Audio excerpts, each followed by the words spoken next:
Hello students, welcome back to my YouTube channel The Noble Teaching. As you all know that we are going through some of the basic topics of science. Today we are going to talk about laws of motion which was given by Newton. Newton has given us the 3 laws of motion. First law, second law and third law. If you haven't subscribed my channel, please subscribe my channel. That name is Noble Teaching. So let's start our today's topic that is known as laws of motion. First law of motion. First law of motion क्या है देखते हैं. Object will remain at rest or in uniform motion. Object will remain at rest or in uniform motion in a straight line unless acted upon by the external force. जब तक एक body, हम यहाँ पर एक एग्जांपल ले लेते हैं. यहाँ पर ये समझ लो सरफेस है और यहाँ पर मैंने रखा है एक दैट इज स्टोन, राइट. अभी स्टोन क्या है, वो क्या है, रेस्ट पर है. उसकी पोजीशन क्या है, रेस्ट है. मतलब जब तक हम उसको एक्सटर्नल फोर्स अप्लाई नहीं करेंगे तब तक वो आगे मूवमेंट नहीं करेगा, right. So object will remain at rest और in uniform motion in a straight line. यहाँ पर ये कौन सी है, स्ट्रेट लाइन. अगर यहाँ पर हम स्लोप लेते हैं और यहाँ पर अगर हम स्टोन रखते हैं तो स्टोन विल मूव ऑटोमेटिकली क्योंकि वो उसका फ्लो डाउनवर्ड्स है. इसलिए यहाँ पर बात किसकी होने वाली है, in a straight line unless acted upon by external force.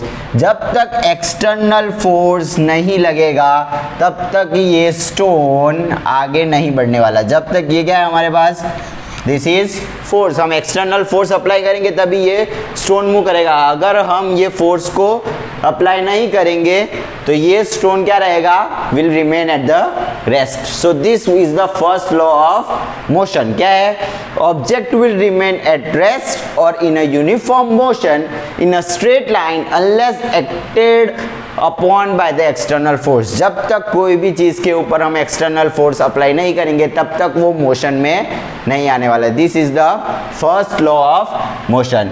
So now second law of motion क्या है, acceleration of object depends on the mass of the object. Acceleration क्या है, acceleration of the object depends on the mass of the object and the amount of force applied. So यहाँ पर से हमें force का formula मिल सकता है. तो यहाँ पर force is equals to mass into acceleration. समझ लीजिए यहाँ पर हमने स्टोन रहा, वापस वही एग्जांपल लेते हैं स्टोन वाला, राइट. मैंने यहाँ पर फोर्स अप्लाई किया, राइट. फोर्स हमें फाइंड करना है, फोर्स कितना अप्लाई हुआ. तो स्टोन का मास हमें पता होना चाहिए और उसकी एक्सीलरेशन मतलब कितनी स्पीड से वो आगे मूव कर रहा है वो हमें पता होना चाहिए, राइट. तभी हम वो फोर्स की वैल्यू हम पता लगा सकते हैं, right. So acceleration of object depends upon the mass of the object. अभी ऐसे कैसे पता चलेगा कि acceleration of object depends on the mass of the object. अगर आप एक पतले आदमी लो और एक थोड़ा मोटा सा आदमी लो, उसको एक स्विंग में बैठाओ, झूले में बिठाओ. अगर हम पतले आदमी को थोड़े फोर्स से हिलाएंगे तो वो थोड़े दूर तक स्विंग करेगा और मोटे आदमी को बहुत ही कम डिस्टेंस तक वो मूव करेगा. थोड़े ज़्यादा, क्योंकि उसके पास जो मोटा आदमी है उसके पास क्या है, उसके खुद का मास बहुत ही ज़्यादा है तो एक्सीलरेशन क्या होगा, उसका कम होगा. और यहाँ पर जो पतला आदमी होगा उसका एक्सीलरेशन बहुत ही ज़्यादा होगा. सो acceleration of object depends on the mass of the object. इसकी वजह से acceleration is directly proportional to the mass, right. Acceleration is directly proportional to mass and inversely proportional to the force, right. The amount of force applied, इससे हमें force भी पता चल सकता है. तो this one is the second law of motion. हमने first law of motion complete कर दिया, second law of motion भी हमने complete कर दिया. Now moving to the third law of motion, right. यहाँ पर हमने लिया फॉर एवरी एक्शन. क्या है third law of motion, for every action there is equal and opposite reaction. For every action there is equal and opposite reaction, right. कोई भी हम action करते हैं उसके opposite is equal to the opposite reaction. अगर हमने यहाँ पर ये है ग्राउंड पर यहाँ पर खड़ा है एक बंदा खड़ा है, उसने टेनिस की जो बॉल है, दिस इज बॉल राइट, हम अगर उसको यहाँ पर फेंकते हैं तो ये क्या हो गया, this is known as action. हमने क्या किया, हमने टेनिस बॉल को फ्लोर के ऊपर डाल दिया तो हमने क्या किया, एक्शन। अब फ्लोर क्या करेगा, फ्लोर उल्टा क्या करेगा, that is called as reaction.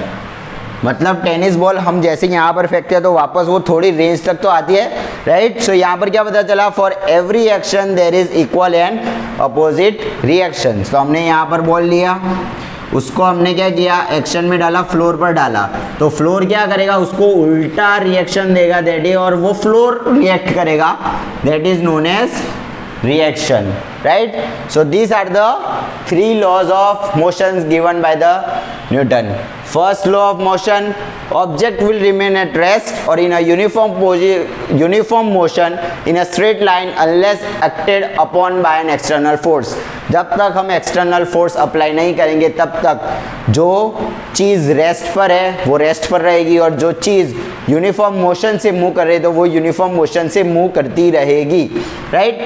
Now this is the second law of motion. Second law of motion से हमें क्या पता चलता है, फोर्स का formula, acceleration of an object depends on the mass of the object. मैंने बताया एक्सीलरेशन और मास की रिलेशन कैसे है, and the amount of force applied. तो यहाँ पर हमें फॉर्मूला मिल गया, force is equals to mass into acceleration, this is the formula of force. यहाँ से हमें पता चल गया। The third law and the last law of motion, third and last law of motion क्या है, वो क्या स्टेट करता है, for every action there is equal and opposite reaction.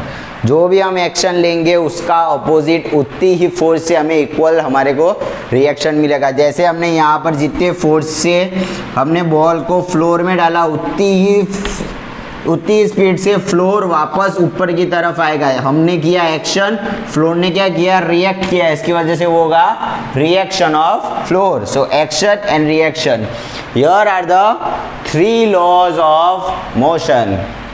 आपको पता चल जाना चाहिए three laws of motion given by Newton first law of motion, second law of motion and third law of motion. ये आपको इजीली मैंने आपको समझा दिया है, उम्मीद है आप लोगों को समझ में आ चुका होगा। If you have understood my video please like it, share it and subscribe my channel that is known as the noble teacher.